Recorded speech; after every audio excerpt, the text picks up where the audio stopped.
मैं आपको एक ऐसी कहानी सुनाने वाला हूँ जिसमें इंसानियत का सबसे काला चेहरा सामने आता है। एक ऐसी जंग जो सिर्फ बाउंड्री के लिए नहीं बल्कि डोमिनेशन, डिस्ट्रक्शन और दर्द के लिए लड़ी गई, जिसमें हजारों लोगों को गोलियों से नहीं, भूख से, टॉर्चर से और बेइज्जती से मारा गया, जिसमें महिलाओं के साथ रेप हुआ, बच्चों तक को नहीं बख्शा गया और पूरी की पूरी सिटीज जला दी गई।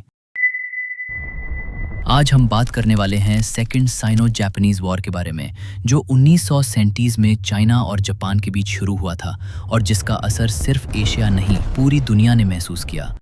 इस वॉर की शुरुआत एक छोटी सी जगह से हुई जिसका नाम था मार्को पोलो ब्रिज। 7 जुलाई 1937 को जापान की आर्मी वहां एक मिलिट्री एक्सरसाइज कर रही थी, लेकिन एक जापानी सोल्जर अचानक गायब हो गया। जापान ने तुरंत चाइना पर इल्जाम लगाया कि उसके सोल्जर को पकड़ लिया गया है और डिमांड किया कि उन्हें ब्रिज के उस पार जाकर तलाशी लेने दी जाए।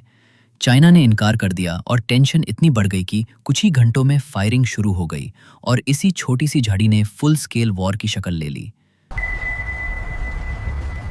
जापान पहले से ही अग्रेसिव था, वो अपने आप को एशिया का सुपर पावर बनाना चाहते थे और चाइना उस वक्त पॉलिटिकल क्राइसिस से गुजर रहा था। कम्युनिस्ट और नेशनलिस्ट के बीच सिविल वॉर चल रही थी, इसलिए जापान को लगा कि अब अटैक करना बेस्ट टाइम है और उन्होंने बिना किसी डिक्लेरेशन के कई बड़े चाइनीज सिटीज पे इन्वेजन स्टार्ट कर दिया। सबसे पहले जापान ने शंघाई को टारगेट बनाया, जहां 3 महीने तक इंटेंस फाइटिंग हुई, लेकिन सबसे बुरा हुआ जब उन्होंने नानजिंग पे कब्जा किया और वहां जो हुआ उसे हिस्ट्री में आज भी लोग रेप ऑफ नानजिंग के नाम से याद करते हैं। जापानीज आर्मी ने वहां के सिविलियंस के साथ जो किया उसकी मिसाल मुश्किल ही मिलेगी। लगभग 3 लाख लोगों को या तो गोली मार दी गई, जिंदा जला दिया गया या टॉर्चर करके मारा गया। हजारों महिलाओं का रेप हुआ, प्रेग्नेंट औरतें भी नहीं बची और कई लोगों को सिर्फ इसलिए मार दिया गया क्योंकि वो चाइनीज थे। ये वॉर सिर्फ मिलिट्री के बीच नहीं थी, ये सिविलियंस के खिलाफ भी थी। जापानीज आर्मी ने डिलिबरेटली ऐसे एरियाज पे अटैक किया जहां कॉमन लोग रहते थे। उन्होंने बॉम्बिंग्स की, घर जलाए और इंफ्रास्ट्रक्चर बर्बाद कर दिया। चाइना के सिटीज जैसे बीजिंग, शंघाई, वुहान, नानजिंग और बाद में चोंगकिंग तक जापानीज अटैक पहुंचा, लेकिन चाइनीज लोग आसानी से नहीं झुकने वाले थे। उन्होंने हर जगह रेजिस्टेंस दिखाया। खासकर कम्युनिस्ट पार्टी ने गरिल्ला वॉरफेयर का यूज करके जापानीज आर्मी को हर रीजन में चैलेंज किया। जब जापान ने देखा कि एकदम से चाइना नहीं टूट रहा तो उन्होंने ब्रूटल टैक्टिक्स यूज की। स्टारवेशन से लेकर केमिकल वेपन्स तक का इस्तेमाल हुआ, लेकिन इस सब के बीच में भी चाइनीज यूनिटी धीरे धीरे बनती गई। नेशनलिस्ट और कम्युनिस्ट ने मिलकर फाइट की, हालांकि उनका अलायंस फ्रेजाइल था, लेकिन जापान के खिलाफ लड़ने के लिए वो एक हो गए थे। 1941 में जब जापान ने अमेरिका का पर्ल हार्बर पे अटैक किया तो अमेरिका भी वॉर में आ गया और तब से ये वॉर ऑफिशियली वर्ल्ड वॉर 2 का हिस्सा बन गई। चीना को वेस्टर्न सपोर्ट मिलने लगा।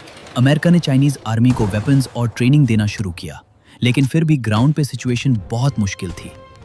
चाइना की इकोनॉमी लगभग कोलैप्स हो चुकी थी, लोगों के पास खाने को नहीं था और सिटीज लगातार एयर रेड से बर्बाद हो रही थी।